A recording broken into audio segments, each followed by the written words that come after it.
पूरे देश में हलचल मचा हुआ है और पूरा दलित समाज, बहुजन समाज लगभग रोडों पर आ चुका है। और देवरिया में भी सुभाष चौक से होते हुए जुलूस निकालते हुए यहाँ कलेक्ट्रेट पर परिसर में लोग ज्ञापन दिए हैं। उसी में से तमाम जनप्रतिनिधि, वकील और पढ़े लिखे जागरूक लोग, बुद्धिजीवी लोग हमारे बीच मौजूद हैं। साथ ही अपना परिचय देते हुए आप बताइए कि आप लोग क्या चाहते हैं। मेरा नाम डीपी बौद्ध है। मैं बाबा साहब डॉक्टर अम्बेडकर मिशन महासंघ देवरिया का जिला सचिव हूँ। हमारे साथ में अध्यक्ष जी, हमारे लीगल एडवाइजर सभी लोग हैं। आज मुख्य रूप से जब हम एक प्राचीन इतिहास में जाते हैं तो हम चावार से उठाते हैं और महार तक आते हैं और देश में आते हैं पूर्वी भारत में। यहाँ जो कंडीशन इनकी विचारधाराएं थी, ये विचारधाराएं कभी हमको 5000 वर्षों तक ये हमको किस नज़रिया से देखा। जो मुझे दोपहर में निकलने की व्यवस्था थी, पढ़ने से वंचित रखा गया, कपड़ा पहनने से वंचित रखा गया, हमको हर तरह से प्रताड़ित किया गया। और जिस जेल में ये आज का गृह मंत्री अमित शाह 95 दिन जेल में था, इसकी जब जेल से बाहर निकलता है, कोर्ट में जाते हैं तो दस्ती से हाथ रख कर जाते हैं। ये भारत के संविधान के रहते बाबा साहब डॉक्टर अम्बेडकर की बदौलत ये रिहाई होती है और जेल से बाहर आते हैं। आज इन्हें पता होनी चाहिए कि इस समय ओबीसी के लोग नहीं जान पाते थे कि ओबीसी क्या होती है। ये देश की लड़ाई SC ST minority, SC ST की लड़ाई हमारी थी इनकी। बाबा साहब डॉक्टर अम्बेडकर ने इनको ओबीसी की दर्जा, जब लॉर्ड मैकाले के बाद साइमन कमीशन आता है, लॉर्ड लिथंगो आता है, तब ये जवान दिया जाता है तो ओबीसी को अधिकार मिलता है। आज उसी ओबीसी के अधिकार में अगर ये बाबा साहब का संविधान नहीं होता तो क्या आज कहते हैं मोदी जी मैं ओबीसी हूँ, अमित शाह कहते हैं मैं ओबीसी हूँ, क्या ये लोग सदन में पहुँच पाते?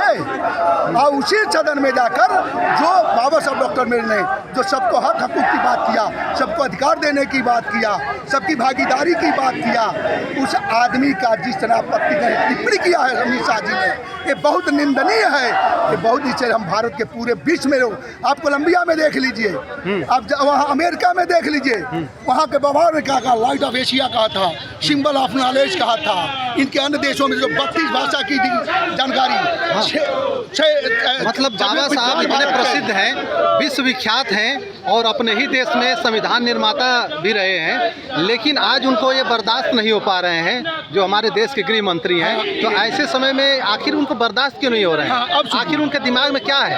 आप इस 15 ईसा पूर्व जब पढ़ेंगे सिंधु घाटी सभ्यता, हड़प्पा जोदड़ी की इतिहास, तो जो आर्य हमारे देश में आते हैं, ये लोग आर्य आने के बाद हमारे देश में लड़ाई वहीं से शुरू होती है। वो आर्य आते तो वार करते हैं, हमको अनार करते हैं, तो आर्य और अनार की लड़ाई होती है। दूसरे में अपने को देव कहते हैं, हम के कहते हैं देव, और अपने हम लोग को शूद्र कहते हैं। देव और दैत की लड़ाई हो जाती है, हम दैत है वो देव हो जाते हैं। तीसरी लड़ाई जब पढ़ाते हैं संविधान हमारे संतों, गुरुओं, क्रांतिकारी महापुरुषों के विचार संघर्षों से, तो उस समय जब लॉर्ड मैकाले की विधि, शिक्षा विधि भारत में लागू होती है, उसके बाद जब आते हैं तो वहाँ गांधीवाद और अम्बेडकरवाद की लड़ाई हो जाती है। आज ये लड़ाई जो हुई है, जो गृह मंत्री अमित शाह ने जो बोले हैं, आज सीधे चैलेंज कर दिया कि यहाँ मनुवाद और अम्बेडकरवाद की लड़ाई सामने आ गई है। तो हम कहते हैं कि मैं चवार का वंशज हूँ, मैं महार का वंशज हूँ, मैं आपसे पीछे नहीं हूँगा। मैं 97% हैं, आप 3% हैं। जिस दिन देश के बाबा साहब के अनुयायियों ने जेलुसालिया व्यवस्था को, उस दिन आपको देर रुकने की जगह नहीं मिलेगी। आपको इतिहास पता होगा 1991-81 को कि 28,000 ईमानवादी लोगों को हमारे 500 महारों ने नागपुर की धरती पे गाजर बुर्ज परास्त करके काटा हुआ। आज उसी भीमा कोरेगांव को मनाने वाले लगभग 16 ऐसे भारत के विख्यात बुद्धिजीवी हैं जो जेलों में सड़ रहे हैं। भीमा कोरेगांव जो शौर्य दिवस मनाया गया था, और इसी संविधान में जो UAPA कानून बनाया गया है, उसी संविधान के जरिए उनको सराहा जा रहा है। उन भीमा कोरेगांव के नाम पे बंदी, जिनको भीमा कोरेगांव साजिश बोला जा रहा है, उनके लिए आप क्या कहना चाहेंगे जो जेलों में बंद है? डॉक्टर अम्बेडकर की जहाँ प्रतिमा लगी है, आपको बाबा साहब डॉक्टर हाथ देखा है? बाबा साहब का संकेत क्या होता है जी? आज देश को आज़ाद हुए कितने साल हो गया? 75 हो गई। लेकिन बाबा साहब डॉक्टर अम्बेडकर ने जिन 131 लोगों को तो सदन में स्थान दिया, आज बाबा साहब लोग जो जीत कर जा रहे हैं, क्या इन लोगों ने कभी बाबा साहब की बात किया? बाबा साहब कभी पूर्ण रूप से बहुजन समाज की सरकार क्या केंद्र में बनी, एक बार बहुजन समाज पार्टी की अब हम लोग की मुखिया बहन मायावती जी कहने के लिए तो यह कहा जा रहा है कि अमित शाह कोई बावन ठाकुर नहीं है और ढेर सारी पिछड़ी जातियों के और दलित लोग भी संसद में गए हैं और कुर्सियों पर बैठे हैं। तो अब अमित शाह निचली जात के भी अपने बता देते हैं और मोदी जी भी कहते हैं कि हम भी पिछड़े हैं। तो ऐसे में हम कैसे कहेंगे कि पिछड़े लोग या दलित लोग हुक्मरान बनेंगे? तो कहानी बड़ी दूर की है। जब अटल बिहारी वाजपेयी साहब, स्वर्गीय बिहारी वाजपेयी साहब जब हमारे देश के पीएम थे, उस समय मोदी जी गुजरात के मुख्यमंत्री हुआ करते थे, उसमें कहानियाँ दूसरी की गई थी। लेकिन ये जो कहानी है, अगर मैं मानता हूँ कि अगर ये बहुत अच्छे हैं, बहुत अच्छे मानने वाले हैं जात के आधार पे, हाँ, ये जात आप अपनी भाषा क्यों बदल देते हैं? इनकी भाषा क्यों हो रही है? हमें तो भाषा, हमारे बाबा साहब डॉक्टर ने समता, स्वतंत्रता, बंधुत्व की बात करते हैं, समानता की बात, ये समरसता की बात करते हैं। बिल्कुल। तो समरसता समानता में बहुत अंतर है। न्याय, सामाजिक न्याय, सामाजिक परिवर्तन। तो बाबा साहब डॉक्टर अम्बेडकर न्यायिक परिवर्तन की लड़ाई लड़ा और लड़कर आपको ये भी जानकारी होना चाहिए कि भारत के पार्लियामेंट में संविधान देकर इस देश के पूरे सभी लोग को व्यवस्था देने का काम किया। इसमें ब्राह्मण से लेकर एक भंगी तक का व्यवस्था बाबा साहब डॉक्टर अम्बेडकर ने संविधान में बना कर दिया और वो चीज़ आपको लागू, उसको अब लागू करने में जब पूर्ण रूप से बहुजन समाज के सदस्य 131 गए हैं, उनकी हिम्मत नहीं, क्यों कि वो अन्य पार्टियों से लगे हुए हैं, वो उनको बोलने को मौका नहीं दिया जाता है। तब केंद्र में सरकार बनेगी, उसके बाद बाबा साहब का संविधान सही रूप में वहाँ लागू होगा और तब देखिएगा कि भारत का तस्वीर क्या होगी, यहाँ की व्यवस्था। एक सवाल है कि अभी 1 जुलाई को मोदी सरकार ने जो बाबा साहब का संविधान था उसको कहा कि उसमें ढेर सारे कानून हैं, औपनिवेशिक कानून है, वह औपनिवेशिक कानून कह के उसको बदल दिया। जो उसको अंग्रेजी में नाम था इंडियन पेनल कोड, उसका नाम बदल के हिंदी में कर दिया। इस पर आप क्या कहना चाहते हैं? आपको पता होना चाहिए, अभी देश को 75 आज़ाद हुआ, इसके पहले अमेरिका आज़ाद होता है। अमेरिका का संविधान कई बार संशोधन हुआ है पता है आपको? मात्र 20 बार हुआ है। अब भारतीय संविधान हमारे अभी 75-76 साल में कितने बार संशोधन हो गया है? कितना बार हुआ है? सैकड़ों अब हो जाएंगे, एक तो सैकड़ों हो जाएंगे। लेकिन ये बताइए संशोधन कौन लोग करता है? जो स्वच्छ आदमी संविधान की बात करता है। बाबा साहब डॉक्टर अम्बेडकर ने कहा कि जिस देश का संविधान जितना भी अच्छा हो, अगर उसको लागू करने वाले अच्छे नहीं हैं तो संविधान सही रूप में मान्य नहीं होगा। और जिस देश समय कितना भी खराब हो, अगर उसको सही रूप में लागू करने वाला होगा तो संविधान सही हो जाएगा। आप जर्मन जवान देखिए, ये बाबा साहब का संविधान अभी पूर्ण रूप के भारत में पार्लियामेंट में लागू नहीं है और संशोधन बार बार किया जा रहा है। इसके पीछे हम लोग को ये शंका बन रही है कि जो सत्य चीज़ को बाबा साहब डॉक्टर अम्बेडकर ने संविधान में दर्शाया था, उसको तोड़ मरोड़ कर जो सदन में बैठी हुई व्यवस्थाएं अपने व्यवस्था की बात कर रहे हैं। इस देश की जनता की कोई उनको फिक्र नहीं है, उनकी कोई चिंता नहीं है, क्योंकि इनकी व्यवस्था अलग हो जाती है और जनता हमारी अलग है। तो बाबा साहब संविधान जब सदन में पूर्ण रूप से लागू होगा, उसमें देश की जनता खुशहाल हो जाएगी। तो नेताजी, आप क्या मानते हैं कि धर्म के आधार पर राजनीति होनी चाहिए? धर्म के आधार वाली है ही नहीं, कभी होना चाहिए कि नहीं? नहीं होनी चाहिए। जबकि हिंदू राष्ट्र के नाम पे राजनीति हो रही है। अभी आप अयोध्या के मैटर को देख लीजिए, बाबा साहब हमारे भगवान राम की बात करने वाले लोग। अभी यहाँ का मैं भी पढ़ा था, आपको पता 1991 में बाबा साहब की पत्नी 18 नहीं मैं आई थी माता साहब सविताबाई। अच्छा। तो जब हम आई तो उन्होंने सर्वे करवाया, देखा तो कहा कि ये तो बौद्धों का मठ है।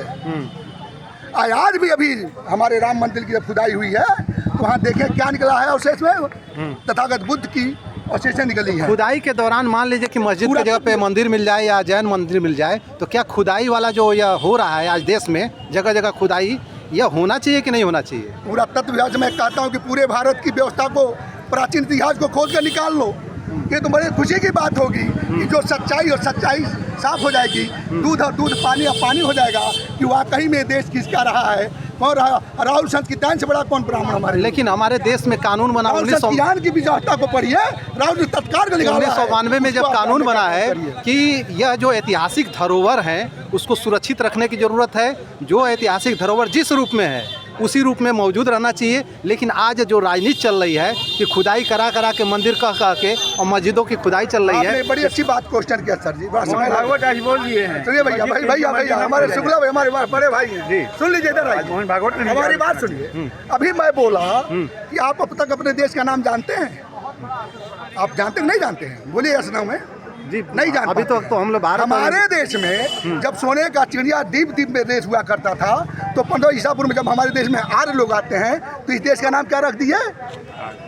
आर्य रख दिए, आर्यावर्त। दूसरे में हमारे मुगल शासक जब गुजरात के एरिया से आते हैं तो उन्होंने इसको क्या नाम रखा? हिंदुस्तान उर्दू नहीं फारसी है भैया, फारसी है, हिंदुस्तान रखा। और जब अंग्रेज हमारे देश में इंडस नदी होकर आते हैं तो क्या रख दिया? इंडिया। आप अपने देश का नाम नहीं जानते हैं। हमारे देश में जो लोगों ने राज किया वो अपने व्यवस्था को थोप दिया।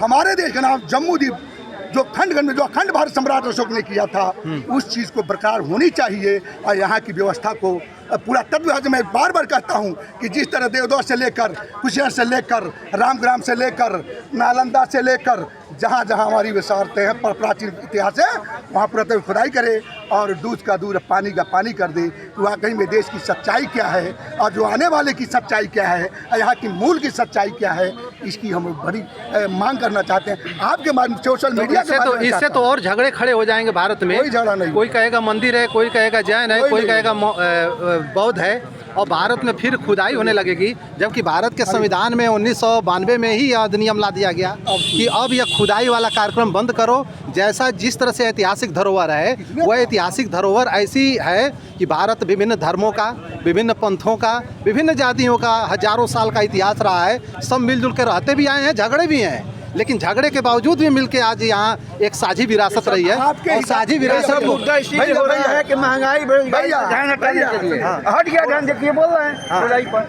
सरकार तो यही चाहती है कि आप यही बोल रहे हैं महंगाई की बात न करें और बेरोजगारी की बात न करें। इसीलिए जगह जगह मंदिर और मस्जिद का मुद्दा आपने हमारे मिश्रा भी अडानी पर ध्यान न जाए। आपने पर्यटक विभाग को देखा, पुरातत्व विभाग को देखा है, इसको सरकार को नहीं बंद करा दे रही है। भटकाया जा रहा है, मुझे जवाब दे रहे हैं। मुद्दा सही होना चाहिए, बेरोजगारी, नौकरी नहीं है, महंगाई है। 5 की 81 करोड़ लोग 5 आदमी को जीने के लिए सबसे पहले माँ के दूध, फिर भोजन, इन सब की जरूरत होती है।